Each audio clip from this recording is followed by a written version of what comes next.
What's up, guys? Back with another one. It's a double barrel offset smoker. Comes with two cooking racks, two full-size cooking racks, and two half cooking racks up top. Like your warmer racks, the pull-outs and stops. So, all my barrels be brand new. A lot of people be asking me where I get them from. It's a secret. I can't tell you all that. But right here, just cutting out the bottom on one, and then I cut the top out on the other one. And I do that because you really want to keep one top because you want that as like your breathers. So that hole with the top, that'll be my breathing. That'll be on my breather side. So I always keep one top and cut out one bottom. It's just the way I do it. So once I get those two tops cut out, I'm going to grind them lips down. We want to get a smooth contact when you welding anything. So you got to grind that paint off, baby. Get that paint off. And what I usually do is once I stack them up, I stack them on top of each other. And then I tack them together and lay them down. Right here, I had like 2 dents. I had to beat them out. But yeah, like just stack them up and tack them together. So right here, I put like a tack on one side, tack on another side, just to hold them in place. Once I lay them down, and we can go and weld her up, baby.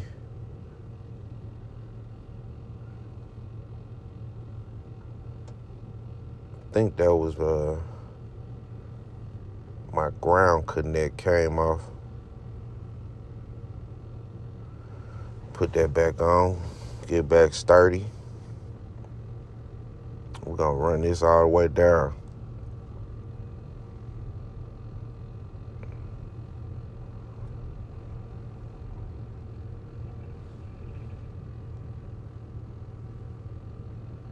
It's always something. I like welding because it just gives you a little peace of mind. Once that hood drop, it's like you be in another dimension. I don't know. It's hard to explain, but man, I love welding. Welding actually saved my life. I don't know where I would be without it. But yeah, right here, so we're going to cut the legs. I cut my legs at 32 inches. And I do that because it's like you get different people buying the barrel. So some people tall, some people short. But at 32, I figure anybody can open and close that door. No matter how tall you are. Once I get my legs cut, then I cut these. My brace is a 21 and a half. So the barrels are exactly 24 inches wide. So I cut this at 21, that way it'll fit right under it. Sit up, you just basically make a little H. Tack that on, make sure it's straight. You don't want one side crooked. So these are my wheels right here. They metal wheels. A lot of people be thinking they plastic, but they metal. I use the metal ones on double barrels. I might start using them on the single barrels too. They pretty much the same price as the plastic ones. But the plastic wheels that I do use, they are PVC plastic. So it's not that little cheap little wheels. They do last a good minute. Just gonna grind that paint off on my doors before I cut. Make sure everything nice and smooth. I should have did the bottom. See, this way it just come from moving too fast, trying to do everything. So I was supposed to grind off the bottom of the barrel before I flipped it over. And once I flip it, it's like it's hard to do anything on the bottom of that grill. So I try to flip it again later on. But yeah, so this my hinges. I basically get a 1/2-inch pipe and I cut it at 2 inches, right? So then I get this is a 3/8 steel rod, and I bend it at a 90 degree right here, and then put it on the inside. That's my hinges. Works like a charm, baby. So once you get that first cut up top, put your hinges on. That way your door is locked in place. Don't cut your door all the way off. Unless you want to. That's on you. Totally on you. But I try to cut my doors and leave the last little space before I cut it and let the barrel cool down. Because if you let it cool down, your doors won't warp up. So if you just cut straight through, the door's going to be so hot that once you cut it out, it's going to warp up and kind of buck up on you. It'll be hard to get it back closed, airtight. So once we put them lips on, just line them up all around. I use a vice grip. You see that? Sealed up. You can see it already as I put the lips on. I put the bottom one on.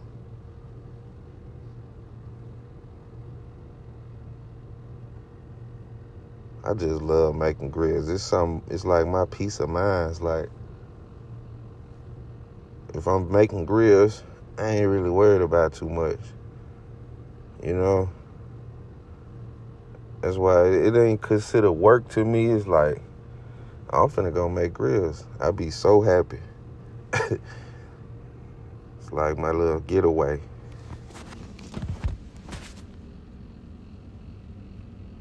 So once I get my lips on all the way around, then I put my handles on, make my handles.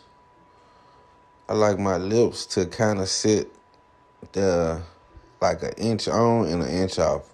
So they 2 inches wide, and what I do is, it's like 1 inch.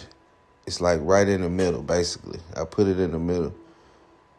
So that way it'll be a stop for the door, and at the same time it's keeping the smoke in. So it's kind of like sealing them up. So basically with my handles, it's just a trampoline spring, and I just cut the hooks off. So I cut the hooks off. I put the rod in between and just make a handle. So right here is just making the arms for the racks. Gotta make sure they're even. I'm always measuring and double checking. I know everything can't be perfect, but you can check and make sure it's right. So that's all I do. So I make those 2 marks up top. That's exactly where my arm will go for my top arm. So I just cut them at 2.5. I make them 2.5 inches, and then the one up top, I make it 3.5 inches. So it'll stick out a little longer.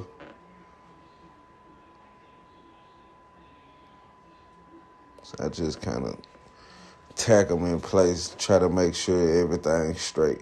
Because a lot of times when you just straight up weld it on, and then you get to the other side, and this side is not the same side. It's not measured the way that this one is. It look crooked. So I've learned that just tack weld it until you finish everything, and then once you make sure everything is leveled and it's looking even, then you can just completely weld it up. So here go my smoker right here. It's just a barrel I cut in half, and I cut like 1 inch on the bottom off. So I do that so it'll sit on the barrel straight, sit up there perfect. And then it'll catch on of the lip of the barrel of the grill itself. So it'll catch on to that.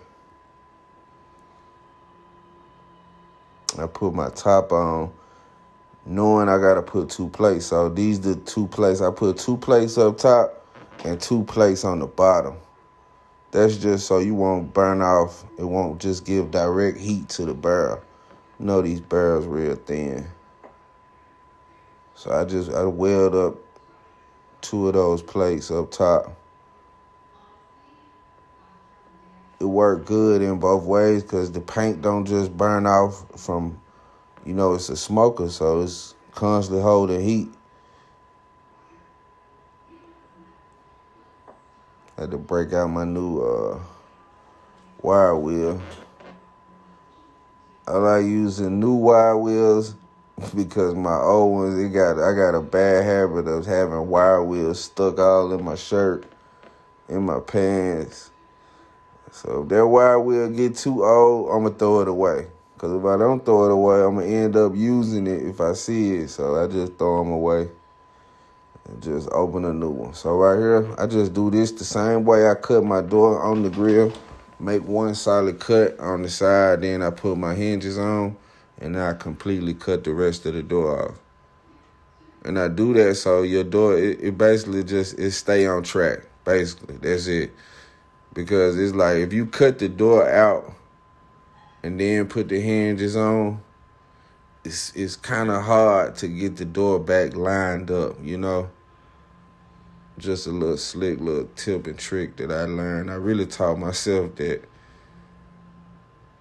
but it worked. And so I think I cut it short and I didn't show me building the actual smoker itself. But basically I put those same plates that I put up top, I put those on the bottom. And I also build a charcoal basket for the smoker itself. So it's not just sitting on the bottom of the barrel. Your fire not just right there giving direct heat to the barrel. It's sitting inside of a cold basket. My cold basket the bottom of it is 3/8 inches thick, so it could take a little heat. So right here we're just making the racks themselves. I start off with the front of it, and it's usually around between 31 and 30 inches. And the sides are like 22 and 21 and a half. See the 22, 21 and a half, I'm sorry. But once we square those up, put a little weld on them, get them tacked together, and then we're going to put the grate on, expanded metal, diamond rack, whatever you call it.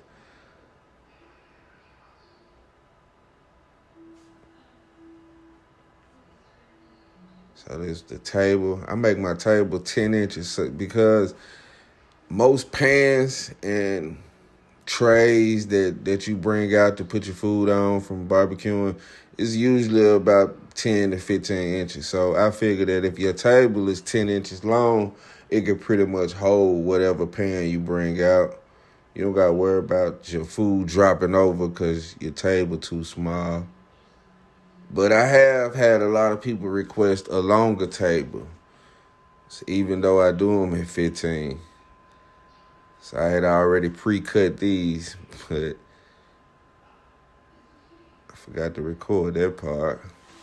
But yeah, once we get those racks in, get them in place, and I put a brace between the middle, and that'll keep it from over time drooping in, constantly putting meat in it. And it's usually the middle that bends in or droop over. So we're going to stop all that. And I always save the smokestack for last. It's like a habit. That's how I know I'm almost finished. Once I put that smokestack on, we know we almost done. So these my cold baskets right here. This the 2 that go on each side of the grill. So you get these on each side of the grill. And it's also another one inside the smoker too. And I completely forgot to show y'all that. Don't blame me, blame my mind. I'm always moving at 100 miles. But yeah, you know, that's that famous high heat paint. Put that on, let it sit out in that sun, get that sun bathe, dry it off real good. So those the two plates at the bottom. Still using that cold basket though, but let me know what y'all think, how it look.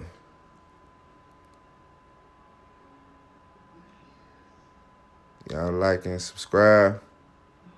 Leave me a comment. Let me know what I could do better, what I need to work on. I'm always up for new ideas, man. He came real late. Couldn't wait to send me some pictures of it.